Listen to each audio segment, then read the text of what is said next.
agar segala kutuk di gua singa kita menjadi berkat. Satu, berharaplah kepada Tuhan, jangan pada manusia.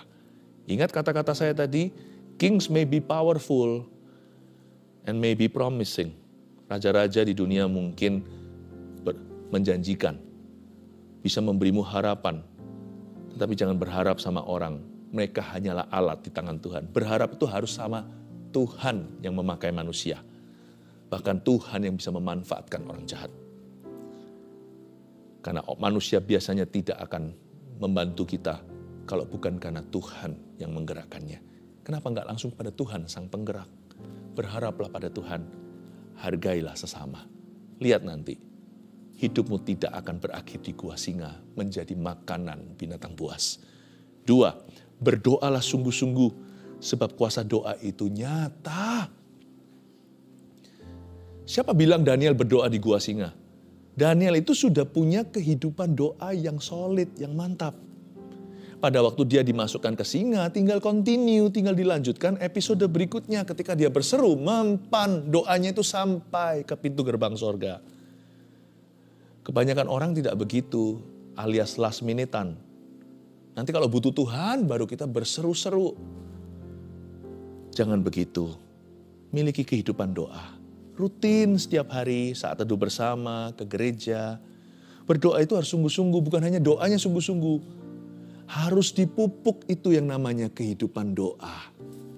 Ada rutinitas yang mendatangkan berkat, salah satu rutinitas itu adalah hidup doa.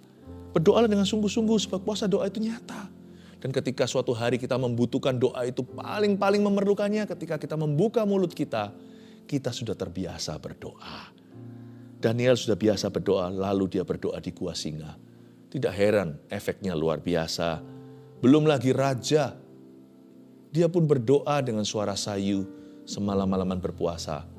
Orang yang tidak tahu doa pun akhirnya belajar berdoa karena Daniel. Nomor 3, jika Tuhan bekerja, orang jahat pun jadi baik terhadap kita. Anda lihat semuanya ini, tidak semua orang jahatnya bertobat. Ada orang jahatnya yang berakhir jadi cabik-cabikan singa. Kita lihat di ayat terakhir yang kita baca.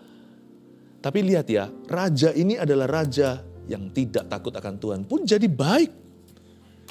Akhirnya betul-betul membela kasus Daniel. Tapi coba lihat singanya. Meskipun ini hewan, tapi di hidup kita ada singa-singa yang adalah manusia. Tahu nggak kalau Tuhan bekerja, orang jahat bisa jadi baik terhadap kita? Nggak ada yang mustahil. Tuhan yang empunya burung merpati, Tuhan juga yang empunya burung gagak. Singa pun jadi domba jikalau Allah di pihak kita. Musuh kita pun didamaikan dengan kita jikalau jalan seseorang berkenan. Tapi kalau Tuhan menentang kita, kerikil pun membuat roboh tuh si raksasa. Kerikil kali, batu-batu sungai yang kecil-kecil itu dimasukin dalam pouchnya Daud, dimasukin dalam kotak kecil atau tas kecilnya di sini tas pinggang aja bisa. Tiba-tiba kerikil jadi nuclear head, jadi kepala nuklir. Nuklir jadi kerikil. Tuhan itu bisa membalikkan tangan, membolak-balikan seperti itu. Karena itu jangan dolak-dalik dengan Tuhan. Kalau sama Tuhan itu yang lurus. Supaya Tuhan bekerja dolak-dalik melawan musuhmu. Luar biasanya singa jadi domba, tapi domba bisa menjadi serigala melawan kita. Jikalau Allah tidak berkenan.